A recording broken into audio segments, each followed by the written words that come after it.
नमस्ते, प्रणाम। एक बार फिर से आप सभी का स्वागत है मेरे YouTube चैनल साहित्य की सतरंगी दुनिया में। और आज मैं आपके लिए लेकर के आई हूँ मुंशी प्रेमचंद की लिखी कहानी नेउर। यह एक अंधविश्वास पर आधारित कहानी है।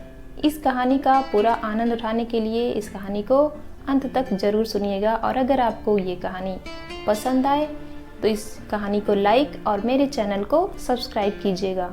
तो चलिए शुरू करते हैं इस कहानी को। आकाश में चांदी के पहाड़ भाग रहे थे, टकरा रहे थे, गले मिल रहे थे, जैसे सूर्य मेघ संग्राम छिड़ा हुआ हो। कभी छाया हो जाती, कभी तेज धूप चमक उठती थी। बरसात के दिन थे, उमस हो रही थी, हवा बंद हो गई थी। गांव के बाहर कई मजूर एक खेत की मेड़ बांध रहे थे। नंगे बदन, पसीने में तर, कछनी कसे हुए, सब के सब फावड़े से मिट्टी खोदकर मेड़ पर रखते जाते थे। पानी से मिट्टी नरम हो गई थी। गोबर ने अपनी कानी आंख मटकाकर कहा, अब तो हाथ नहीं चलता भाई, गोल भी छूट गया होगा, चबेना कर लें। नेउर ने हंसकर कहा, यह मेड़ तो पूरी तरह कर लो, फिर चबेना कर लेना, मैं तो तुमसे पहले आया। दोनों ने सिर पर झवा उठाते हुए कहा, तुमने अपनी जवानी में जितना घी खाया होगा नेउर दादा, उतना तो अब हमें पानी भी नहीं मिलता। नेउर छोटे डील का गठीला, काला फुर्तीला आदमी था। उम्र 50 से ऊपर थी, मगर अच्छे अच्छे नौजवान उसके बराबर मेहनत न कर सकते थे। अभी 2-3 साल पहले तक कुश्ती लड़ना छोड़ दिया था। गोबर, तुमने तम्बाकू पिए बिना कैसे रहा जाता है नेउर दादा? यहाँ तो चाहे रोटी न मिले, लेकिन तम्बाकू के बिना नहीं रहा जाता। दीना, तो यहाँ से आकर रोटी बनाओगे दादा? बुढ़िया कुछ नहीं करती। हमसे तो दादा ऐसी मेहरिया से एक दिन न पटे। नेउर के पिचक खिचड़ी मूछों से ढके मुख पर हास्य की स्मित रेखा चमक उठी, जिसने उसकी क्रूरता को भी सुंदर बना दिया। बोला, जवानी तो उसी के साथ कटी है बेटा, अब उससे कोई काम नहीं होता तो क्या करूं? गोबर, तुमने उसे सिर पर चढ़ा रखा है, नहीं तो काम क्यों न करती? मजे से खाट पर बैठी चिलम पीती रहती है और सारे गांव से लड़ा करती है। तुम बूढ़े हो गए, लेकिन वह अब भी जवान बनी है। दीना, जवान औरत उसकी क्या बराबरी करेगी? सेंदूर, टिकुली, काजल, मेहंदी, इसमें तो उसका मन बसता है। बिना किनारदार रंगीन धोती के उसे कभी देखा ही नहीं। उस पर गहनों से भी जी नहीं भरता। तुम गऊ हो, इससे निबाह हो जाता है, नहीं तो अब तक गली गली ठोकरें खाती होती। गोबर, मुझे तो उसके बनाव सिंगार पर गुस्सा आता है। कहती है कुछ न करेगी, पर खाने पहनने को अच्छा ही चाहिए। नेउर, तुम क्या जानो बेटा, जब वह आई थी तो मेरे घर 7 हल की खेती होती थी, रानी बनी बैठी रहती थी। जमाना बदल गया तो क्या हुआ, उसका मन तो वही है। घड़ी भर चूल्हे के सामने बैठ जाती तो क्या हुआ, उसका मन तो वही है।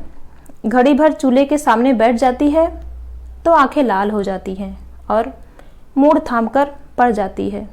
मुझसे तो यह नहीं देखा जाता। इसी दिन रात के लिए तो आदमी शादी ब्याह करता है, और इसमें क्या रखा है? यहाँ से जाकर रोटी बनाऊंगा, पानी लाऊंगा, तब जाकर 2 कौर खाएगी। नहीं तो मुझे क्या था, तुम्हारी तरह 4 फंकी मारकर 1 लोटा पानी पी लेता। जब से बिटिया मर गई, तब से तो वह और भी पस्त हो गई। यह बड़ा भारी धक्का लगा। माँ की ममता, हम तुम क्या समझेंगे बेटा? पहले तो कभी कभी डांट भी देता था, अब किस मुंह से डांटूं? दीना, तुम कल पेड़ काहे को चढ़े थे? अभी गूलर कौन पकी है? नेउर, उस बकरी के लिए थोड़ा पत्ती तोड़ रहा था। बिटिया को दूध पिलाने को बकरी पाली थी, अब बुढ़िया हो गई है, लेकिन थोड़ा दूध दे देती है। उसी का दूध और रोटी बुढ़िया का आधार है। घर पहुंचकर नेउर ने लोटा और डोर उठाया और नहाने चला कि स्त्री ने खाट पर लेटे लेटे कहा, इतनी देर क्यों कर दिया करते हो? आदमी काम के पीछे प्राण थोड़ी ही देता है। जब मजूरी सबके बराबर मिलती है तो क्यों काम काम के पीछे मरते हो। नेउर का अंतःकरण एक माधुर्य से सराबोर हो गया। उसके आत्मसमर्पण से भरे हुए प्रेम में मैं की गंध पी तो नहीं थी। कितनी स्नेह और किसे उसके आराम की, उसके मरने जीने की चिंता है। फिर यह क्यों ना अपनी बुढ़िया के लिए मरे। बोला, तू उन जन्म में कोई देवी रही होगी बुढ़िया। सच। अच्छा रहने दो यह चापलूसी। हमारे आगे अब कौन बैठा हुआ है जिसके लिए इतनी हाय हाय करते हो। नेउर गज भर की छाती किए स्नान करने चला गया। लौटकर उसने मोटी मोटी रोटियां बनाई, आलू चूल्हे में डाल दिए, उनका भुर्ता बनाया। फिर बुढ़िया और वह दोनों साथ खाने बैठे। बुढ़िया, मेरी जात से तुम्हें कोई सुख न मिला। पड़े पड़े खाती हूँ और तुम्हें तंग करती हूँ, और इससे तो कहीं अच्छा था कि भगवान मुझे उठा लेते। भगवान आएंगे तो मैं कहूँगा पहले मुझे ले चलो, तब इस सूनी झोपड़ी में कौन रहेगा। तुम न रहोगे तो मेरी क्या दशा होगी। यह सोचकर मेरी आंखों में अंधेरा छा जाता है। मैंने कोई बड़ा पुण्य किया था कि तुम्हें पाया था। किसी और के साथ मेरा भला क्या निभा होता। ऐसे मीठे संतोष के लिए नेउर क्या नहीं कर डालना चाहता था। आलसीन, लोभीन, स्वार्थीन बुढ़िया अपनी जीभ पर केवल मिठास रखकर नेउर को नचाती थी, जैसे कोई शिकारी कटिये में चारा लगाकर मछली को खिलाता है। पहले कौन मरे, इस विषय पर आज यह पहली ही बार बातचीत न हुई थी। इसके पहले भी कितनी ही बार यह प्रश्न उठा था और यूं ही छोड़ दिया गया था। लेकिन न जाने क्यों नेउर ने अपनी डिग्री कर ली थी और उसे निश्चय था कि पहले मैं जाऊंगा। उसके पीछे भी बुढ़िया जब तक आराम रहे किसी के सामने हाथ न फैलाए, इसलिए वह मरता था। जिसमें हाथ में 4 पैसे जमा हो जाएं, कठिन से कठिन काम जिसे कोई न कर सके नेउर करता। दिन भर फावड़े कुदाल का काम करने के बाद रात को वह ऊख के दिनों में किसी की ऊख पेरता या खेतों की रखवाली करता। लेकिन दिन निकल जाते थे और जो कुछ कमाता था वह भी निकल जाता था। बुढ़िया के बगैर वह जीवन नहीं, इसकी वह कल्पना ही न कर सकता था। लेकिन आज की बातों ने नेउर को सशंक कर दिया। जल में एक बूंद रंग की भांति ये शंका उसके मन में समाकर अतिरंजित होने लगी। गांव में नेउर को काम की कमी न थी, पर मजूरी तो वही मिलती थी जो अब तक मिलती आई थी। इस मंदी में वह मजूरी भी न रह गई थी। एकाएक गांव में एक साधु कहीं से घूमते फिरते आ निकले और नेउर के घर के सामने ही पीपल की छाह में उनकी धुनी जल गई। गांव वालों ने अपना धन्य भाग समझा। बाबा जी का सेवा सत्कार करने के लिए सभी जमा हो गए। कहीं से लकड़ी आ गई, कहीं से बिछाने को कंबल, कहीं से आटा दाल। नेउर के पास क्या था। बाबा जी के लिए भोजन बनाने की सेवा उसने ली। चरस आ गई, दम लगने लगा। 2-3 दिन में ही बाबा जी की कीर्ति फैलने लगी। वह आत्मदर्शी हैं, भूत भविष्य की बात बता देते हैं। लोग तो छू नहीं गया, पैसा हाथ से नहीं छूते, और भोजन भी क्या करते हैं। 8 पहर में 1-2 बाटियां खाली, लेकिन मुख दीपक की तरह दमक रहा है। कितनी मीठी बानी है, सरल हृदय। नेउर बाबा जी का सबसे बड़ा भक्त था। उस पर कहीं बाबा जी की दया हो गई तो पारस ही हो जाएगा, सारा दुख दलिद्दर मिट जाएगा। भक्तजन एक एक करके चले गए। खूब कड़ाके की ठंड पड़ रही थी। केवल नेउर बैठा बाबा जी के पांव दबा रहा था। बाबा जी ने कहा, बच्चा, संसार मोह माया है, इसमें क्यों फंसे हो। नेउर ने नतमस्तक होकर कहा, अज्ञानी हूँ महाराज, क्या करूँ। स्त्री है, उसे किस पर छोड़ूं। तू समझता है तू स्त्री का पालन करता है, और कौन सहारा है उसे बाबा जी। ईश्वर कुछ नहीं है, तू ही सब कुछ है। नेउर के मन में जैसे ज्ञान का उदय हो गया। तू इतना अभिमानी हो गया है, तेरा इतना दिमाग, मजूरी करते करते जान जाती है, और तू समझता है मैं ही बुढ़िया का सब कुछ हूँ। प्रभु जो संसार का पालन करते हैं तू उनके काम में दखल देने का दावा करता है, उसके सरल करते हैं। आस्था की ध्वनि सी उठकर उसे धिक्कारने लगी। बोला, अज्ञानी हूँ महाराज। इससे ज़्यादा वह और कुछ न कर सका। आंखों से दीन विषाद के आंसू गिरने लगे। बाबा जी ने तेजस्विता से कहा, देखना चाहता है ईश्वर का चमत्कार? वह चाहे तो क्षण भर में तुझे लखपति कर दे, क्षण भर में तेरी सारी चिंताएं हर ले। मैं उसका एक तुच्छ भक्त हूँ, काकविष्टा, लेकिन मुझ में भी इतनी शक्ति है कि तुझे पारस बना दूँ। तू साफ दिल का सच्चा ईमानदार आदमी है। मुझे तुझ पर दया आती है। मैंने इस गांव में सबको ध्यान से देखा, किसी में शक्ति नहीं, विश्वास नहीं। तुझ में मैंने भक्त का हृदय पाया। तेरे पास कुछ चांदी है? नेउर को जान पड़ रहा था कि सामने स्वर्ग का द्वार है। 10-5 रुपए होंगे महाराज। कुछ चांदी के टूटे फूटे गहने नहीं हैं? घर वाली के पास कुछ गहने हैं। कल रात को जितनी चांदी मिल सके यहाँ ला और ईश्वर की प्रभुता देख। तेरे सामने मैं चांदी की हांडी में रखकर इसी धुनी में रख दूंगा। प्रातःकाल आकर हांडी निकाल लेना, मगर इतना याद रखना कि उन असरफियों को अगर शराब पीने में, जुआ खेलने में या किसी दूसरे बुरे काम में खर्च किया तो कोढ़ी हो जाएगा। अब जा, सो रह। हाँ, इतना और सुन ले, इसकी चर्चा किसी से मत करना, घर वालों से भी नहीं।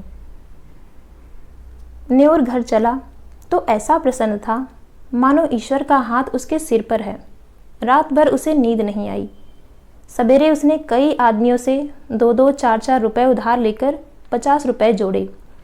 लोग उसका विश्वास करते थे, कभी किसी का पैसा भी न दबाता था। वादे का पक्का, नियत का साफ। रुपए मिलने में दिक्कत न हुई। 25 रुपए उसके पास थे। बुढ़िया से गहने कैसे ले? चाल चली, तेरे गहने बहुत मैले हो गए हैं, खटाई से साफ कर ले। रात भर खटाई में रहने से नए हो जाएंगे। बुढ़िया चकमे में आ गई।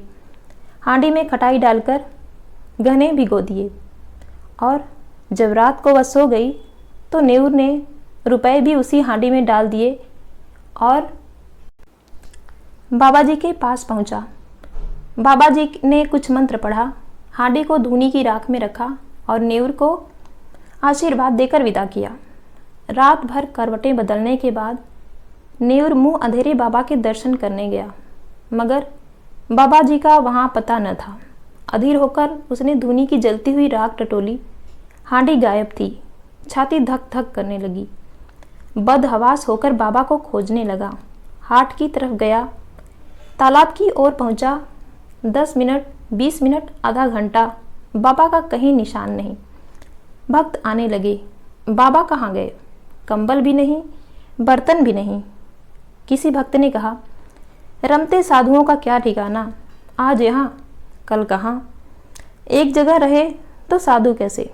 लोगों से हेल मेल हो जाए, बंधन में पड़ जाए। सिद्ध थे, लोभ तो छुआ नहीं। नेउर कहाँ है? उस पर बड़ी दया करते थे, उससे कह गए होंगे। नेउर की तलाश होने लगी, कहीं पता नहीं। इतने में बुढ़िया नेउर को पुकारते हुए घर से निकली। फिर कोलाहल मच गया। बुढ़िया रोती थी और नेउर को गालियां देती थी। नेउर खेतों की मेड़ों से बेतहाशा भागता चला जाता था, मानो इस पापी संसार से निकल जाएगा। एक आदमी ने कहा, नेउर ने कल मुझसे 5 रुपए लिए थे, आज सांझ को देने को कहा था। दूसरा, हमसे भी 2 रुपए आज ही के वादे पर लिए थे। बुढ़िया रोई, दाढ़ीजार मेरे सारे गहने ले गया। 25 रुपए रखे थे, वह भी उठा ले गया। लोग समझ गए बाबा कोई धूर्त था, नेउर को झांसा दे गया। ऐसे ऐसे ठग पड़े हैं संसार में। नेउर के बारे में किसी को ऐसा संदेह नहीं था। बेचारा सीधा आदमी आ गया पट्टी में, मारे लाज के कहीं छिपा बैठा होगा। 3 महीने गुजर गए। झांसी जिले में धसान नदी के किनारे एक छोटा सा गांव है, काशीपुर। नदी के किनारे एक पहाड़ी टीला है। उस पर कई दिन से एक साधु ने अपना आसन जमाया है। नाटे कद का आदमी है, काले तवे का सा रंग, देह गठी हुई। यह नेउर है जो साधु भेष में दुनिया को धोखा दे रहा है। वही सरल निष्कपट न्यूर है जिसने कभी पराये माल की ओर आंख नहीं उठाए, जो पसीने की रोटी खाकर मग्न था। घर की, गांव की और बुढ़िया की याद एक क्षण भी उसे नहीं भूलती। इस जीवन में फिर कोई दिन आएगा कि वह अपने घर पहुंचेगा और फिर उस संसार में हंसता खेलता अपनी छोटी छोटी चिंताओं और छोटी छोटी आशाओं के बीच आनंद से रहेगा। वह जीवन कितना सुखमय था। जितने थे सब अपने थे, सभी आदर करते थे, सहानुभूति रखते थे। दिन भर की मजूरी, थोड़ा सा अनाज या थोड़े से पैसे लेकर घर आता था तो बुढ़िया कितने मीठे स्नेह से उसका स्वागत करती थी। वह सारी मेहनत, सारी थकावट जैसे उसे मिठास में सनकर और मीठी हो जाती थी।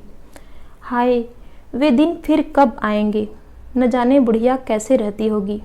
कौन उसे पान की तरह फेरेगा? कौन उसे पकाकर खिलाएगा? घर में पैसा भी तो नहीं छोड़ा, गहने तक डुबा दिए। तब उसे क्रोध आता कि उस बाबा को पा जाए तो कच्चा ही खा जाए। हाय लोभ, लोभ। उनके अनन्य भक्तों में एक सुंदरी युवती भी थी जिसके पति ने उसे त्याग दिया था। उसका बाप फौजी पेंशनर था। एक पढ़े लिखे आदमी से लड़की का विवाह किया, लेकिन लड़का माँ के कहने में था और युवती की अपने सास से न पटती थी। वह चाहती थी शौहर के साथ अलग रहे और शौहर माँ से अलग होने पर नाराजी हुआ। वह रूठ कर मैके चली आई।